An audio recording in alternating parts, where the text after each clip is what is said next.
In contrast to the Western world, where women experience comparatively fewer societal rules, Japanese culture is steeped in distinctive traditions and customs that intricately govern the conduct and expectations placed upon women in various contexts. These guidelines dictate not only their social interactions, but also influence the places they can visit and the manner in which they communicate.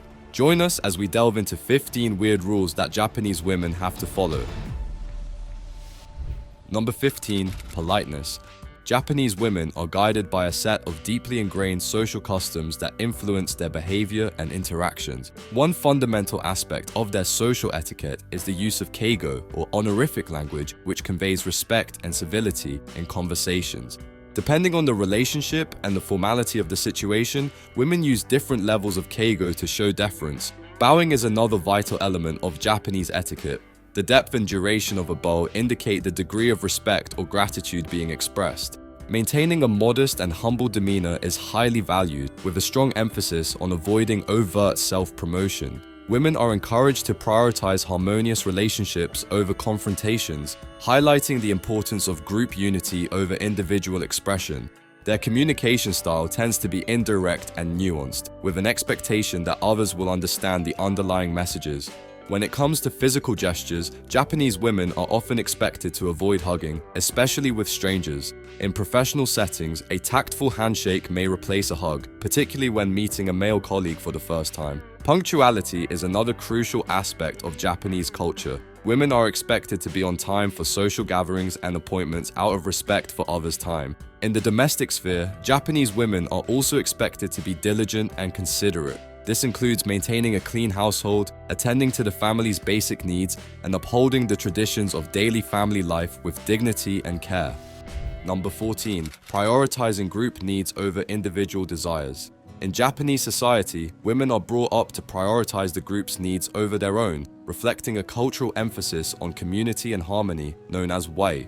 This concept underscores the importance of maintaining social cohesion and avoiding actions that might disrupt the societal balance. Japanese women are keenly aware of their social responsibilities, understanding that their actions impact the larger group. This perspective influences various aspects of daily life, including decision-making processes where group consensus often takes precedence over individual opinions. Women are expected to prioritize the needs and expectations of their communities, workplaces, and families over their personal ambitions. In interpersonal relationships, Japanese women navigate a delicate balance between expressing their thoughts and adhering to societal expectations. This is exemplified by their use of indirect and subtle communication methods, which help maintain peace and prevent direct conflicts. The concept of eimei, which refers to the need for emotional support and dependency, further emphasizes the interconnectedness within families and communities. These interactions are mutually reinforcing, and Japanese women often find fulfillment in contributing positively to the well-being of their families and communities. Social norms dictate that group needs should come before individual desires and career choices. While personal goals are encouraged, the primary focus remains on how these efforts can benefit the group as a whole.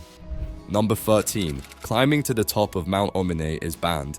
For those aspiring to climb one of Japan's 100 most famous mountains, Mount Omine in Nara Prefecture, also known as Mount Sanjo and recognized as a UNESCO World Heritage Site. Be aware that this endeavor is not particularly accommodating to women. Across the globe, certain heritage sites explicitly prohibit female visitors, including locations in Greece, Japan, India, and Myanmar.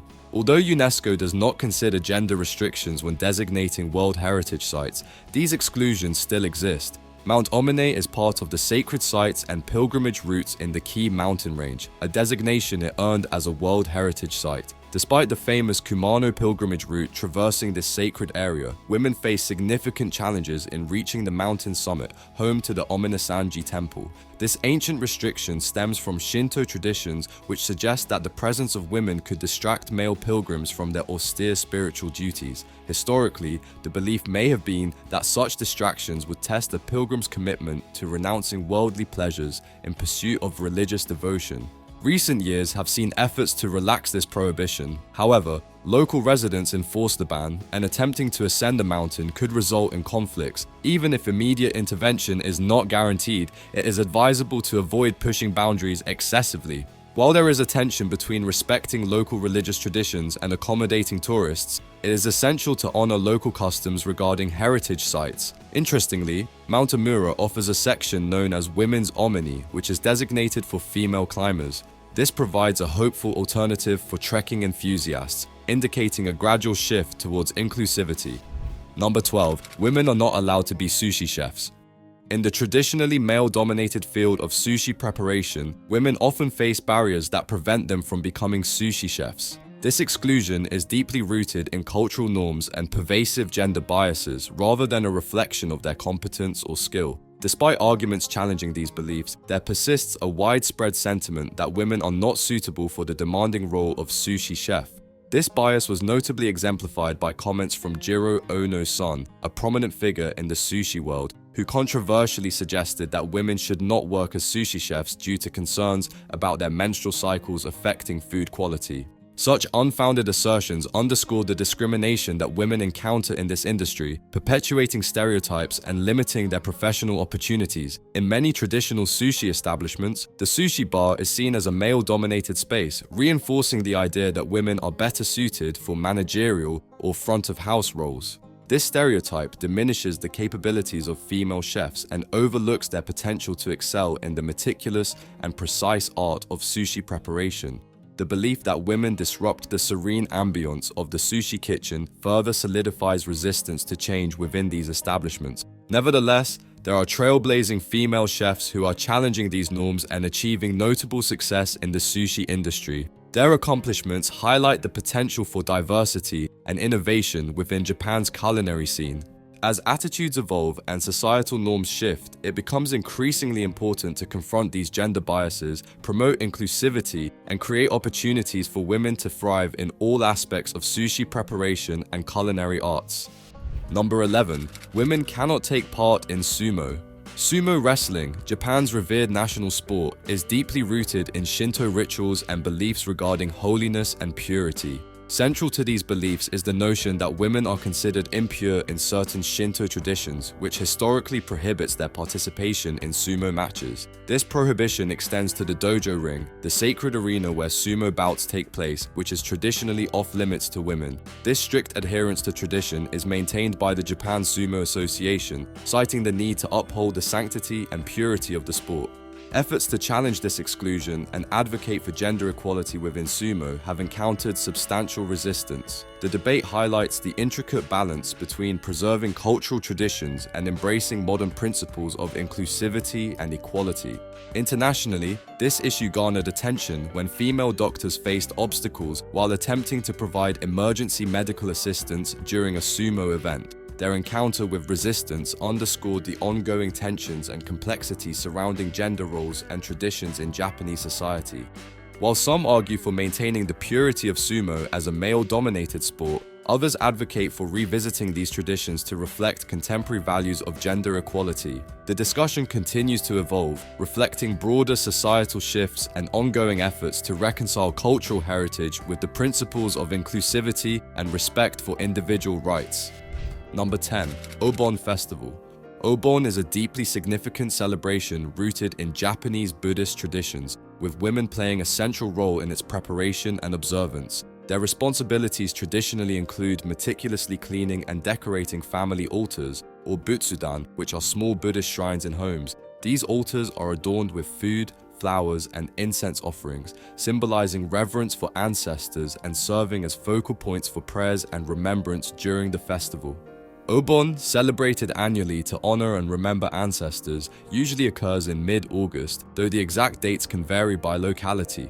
Women are instrumental in preserving and passing down the cultural practices associated with honoring ancestors. Their contributions include preparing and maintaining the butsudan and actively participating in the festival's rituals. One notable tradition is the creation of shoryoto, elaborate paper lanterns that women make and light during Obon to guide spirits back to their final resting places. This practice is both symbolic and artistic, showing respect and providing guidance to the spirits of the deceased. Additionally, women often perform the Bon Odori, a traditional dance conducted during Obon to welcome and entertain the spirits of the departed. This dance, along with the overall festival, fosters a sense of community and celebration. Despite its spiritual and religious significance, Obon is enjoyed by people of all ages as communities come together to celebrate their shared heritage through group dances and traditional music, creating a vibrant and joyous atmosphere. Number 9. High heels in Japanese flight attendant dress codes. Japanese flight attendants are often required to follow stringent dress codes, which include wearing very high heels and uncomfortable skirts as part of their uniform. This focus on a polished and attractive appearance frequently comes at the expense of comfort and functionality. While high heels are a standard part of the uniform, flight attendants are not typically seen wearing miniskirts or sleeveless tops. Over time, flight attendants have raised concerns about the physical toll of wearing excessively high heels for extended periods during flights. This issue has sparked widespread discussion in Japan about workplace regulations and gender norms. In 2020, Japan Airlines (JAL) made a significant policy change, becoming a trailblazer in the industry. In response to complaints from women involved in Japan's Kutu campaign against discriminatory workplace dress codes, JAL revised its dress code policy for female flight attendants. This marked a rare victory, allowing over 6,000 female crew members the option to choose comfortable shoes and switch from skirts to pants, fostering a more inclusive and diverse workplace. The Kutu movement, led by actor and writer Yumi Ishikawa, gained momentum after her tweet about being forced to wear high heels at a part-time job went viral. While JAL's policy change is commendable, it remains uncertain whether other Japanese companies will follow suit. A survey by the Kyoto News Agency found that many customer-facing businesses, such as banks and airlines, still uphold high heel requirements. The Kutu movement also advocates for the right to wear glasses at work, addressing broader issues beyond footwear. This aspect of the movement was highlighted by a TV broadcast revealing that some companies required female employees to wear contact lenses instead of glasses. Number 8. Hina Matsuri. Hina Matsuri, also known as Girls' Day or the Doll Festival, is a revered tradition in Japan observed annually on March 3rd, particularly cherished by young girls and their families. This centuries-old celebration centers around the display of Hina Ningyo, exquisitely crafted dolls that depict members of the imperial court during the Heian period. These dolls are meticulously arranged on tiered platforms adorned with vibrant crimson fabric, creating a captivating tableau of courtly attire and cultural symbolism. At the heart of Hina Matsuri is the belief in fostering the prosperity and well-being of girls, a theme that underscores the integral role of women in its preparation and observance. Families often possess heirloom sets of Hina Ningyo, passed down through generations or acquired with great care for daughters. These dolls serve as tangible expressions of hopes for the growth, happiness, and future marital fortunes of their young girls. Women play a pivotal role in the meticulous arrangement of the Hina Ningyo on the tiered display, ensuring each figure is positioned with precision and imbued with cultural significance. Leading up to Hina Matsuri, women engage in various traditional preparations, including crafting intricate decorations and creating hina arare, delicate rice cakes shaped like tiny crackers or cherry blossoms, which are served as traditional sweets during the festivities. Through these preparations and rituals, Hina Matsuri not only celebrates the cultural richness of Japan, but also honors the aspirations and blessings bestowed upon young girls within Japanese society. It serves as a poignant reminder of familial ties, cultural heritage, and the enduring significance of traditions that celebrate the future and well-being of the next generation. Number 7. The traditional Japanese wrapping cloth. Furoshiki, a traditional Japanese wrapping cloth, has been an integral part of Japanese culture with a significant impact on the lives of Japanese women for centuries. Typically made from silk or cotton, furoshiki is a square-shaped fabric originally used since the Nara period for wrapping and carrying items. Its name, furo, refers to bath, while shiki means spread, reflecting its initial purpose as a mat for transporting clothing to and from public baths. Over time, the practical uses of furoshiki have evolved, but its versatility and eco-friendliness have ensured its continued relevance. Particularly popular among Japanese women, furoshiki is valued not only for its utility, but also for its expression of creativity. Women often use furoshiki to elegantly wrap and carry a variety of items, including clothes, daily essentials, gifts, and bento boxes. In Japanese culture, knowing how to skillfully wrap items with furoshiki is considered a valuable skill. Beyond its practicality, furoshiki art embodies a cultural aesthetic that emphasizes sustainability, originality, and simplicity. Women derive great satisfaction from mastering various furoshiki techniques, which can be intricate and diverse depending on the item being wrapped. Giving or receiving a gift wrapped in furoshiki is a uniquely meaningful experience, as each wrapped object bears a distinct and personalized touch through expertly tied knots and folds. Furoshiki's environmental sustainability enhances its appeal significantly. As an eco-friendly alternative to disposable wrapping paper, furoshiki has gained popularity in a world increasingly focused on reducing waste. This versatile fabric not only serves practical wrapping purposes, but also doubles as a fashionable accessory. Japanese women, known for their creativity, often transform these beautifully patterned clothes into headbands, scarves, or stylish purses. Yes, you heard that right. Scarves can indeed be turned into bags by skilled Japanese ladies. While furoshiki has adapted to meet modern needs, its enduring presence in the lives of Japanese women underscores the country's deep cultural appreciation for simplicity, beauty, and environmental mindfulness. Furoshiki continues to symbolize Japanese cultural heritage, adaptability, and a harmonious relationship with nature, ensuring its longevity as it is passed down through generations. Number 6. Tea ceremony. The Japanese tea ceremony, known as chanoyu or chado, is a deeply ingrained cultural practice celebrated for its ritualized elegance and profound symbolism. Originating with connections to Zen Buddhism, it has evolved into an art form that embodies principles of harmony, respect, purity, and tranquility. Throughout its history, women have held significant roles in shaping and perpetuating this tradition. In the 16th century, figures like Sen Soshitsu, the granddaughter of Sen no Rikyu, made substantial contributions to the refinement and development of the tea ceremony. Women have long been esteemed tea practitioners and influential figures within tea schools, passing down knowledge and skills across generations. Today, women continue to play pivotal roles in the tea ceremony. Many actively engage in tea ceremonies, undertaking rigorous training in tea schools to master the intricate etiquette, rituals, and philosophical underpinnings of chanoyu. The preparation and serving of tea require meticulous precision and expertise, skills often exemplified by women who excel in the precise movements and attention to detail that define the ceremony's choreography. Women have not only excelled as leaders within tea communities and instructors of tea ceremonies, but have also wielded significant influence in these roles. They organize and host tea parties, creating spaces where participants can appreciate the beauty and cultural richness of the ritual. More importantly, they contribute to evolving this tradition by integrating modern perspectives while upholding its core values of mindfulness and harmony. In recent years, there has been a growing awareness of the importance of gender equality within the tea ceremony. Efforts are underway to dismantle gender stereotypes and foster an inclusive environment where both men and women can fully engage with and learn about the art of tea making. This movement aims to ensure that the tea ceremony remains accessible and relevant in contemporary society while honoring its deep-rooted traditions and principles. Number 5.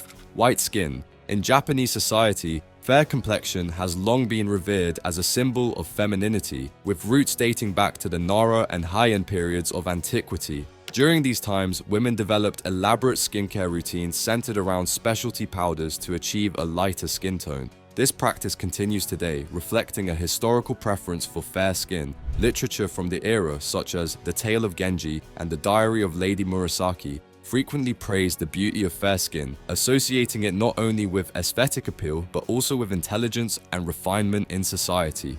Light complexion was considered elegant, contrasting with darker skin tones that were often associated with outdoor labor. Even into later periods like the Edo era, the ideal of fair skin persisted. Women across different societal backgrounds dedicated considerable efforts to maintaining clear and natural-looking skin. Beyond mere appearance, fair skin became deeply ingrained in Japanese culture, influencing perceptions and societal standards of beauty.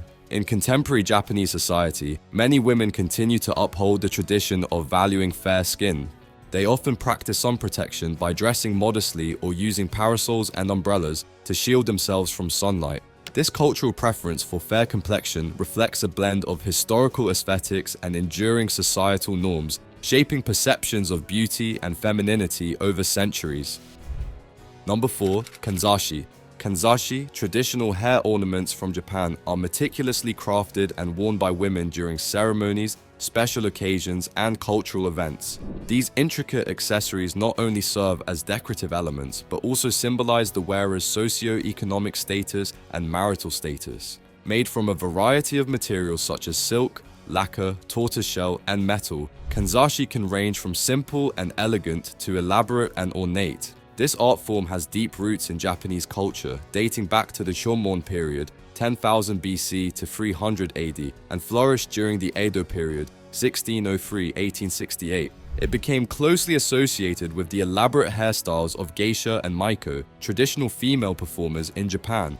Geisha adorn themselves with kanzashi as part of their ornate hairstyles and kimonos, using different styles to denote age, rank, and the season. Crafting kanzashi requires specialized artistry involving intricate carving, molding, and assembly by skilled artisans. Today, modern kanzashi artisans uphold this ancient craft while incorporating contemporary materials and techniques. Beyond their aesthetic appeal, kanzashi hold cultural significance. Certain styles of kanzashi signify rites of passage from adolescence to adulthood and are worn during life events such as marriages or coming-of-age ceremonies.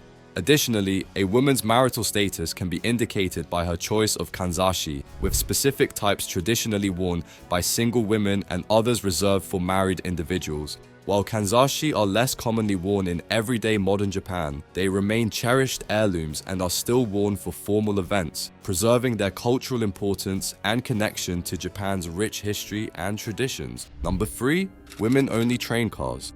Women-only train cars have been implemented on various train lines in major Japanese cities like Tokyo, especially during rush hours, to address issues of harassment and overcrowding on public transportation. These dedicated cars are exclusively reserved for female passengers during specific hours, typically during morning and evening peaks. The initiative aims to reduce the risk of unwanted physical contact, improve overall security, and alleviate potential discomfort experienced by women in crowded trains. The introduction of women-only train cars follows incidents that highlight the necessity for such measures.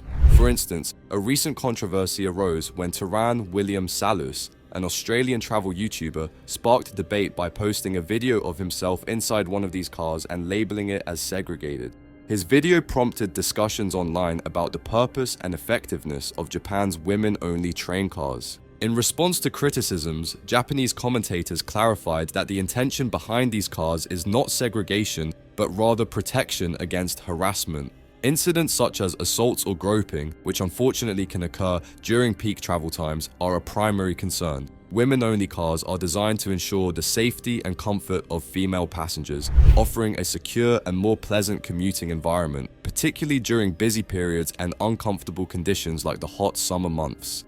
This initiative underscores Japan's commitment to enhancing public safety and addressing gender-specific challenges in public transport. Number 2. Kimono. The Japanese kimono is more than just clothing. It represents deep cultural significance, particularly at formal events like ceremonies and weddings. Although not every Japanese lady has to be an expert at donning kimonos, those that do so show a great regard for their customs and cultural legacy.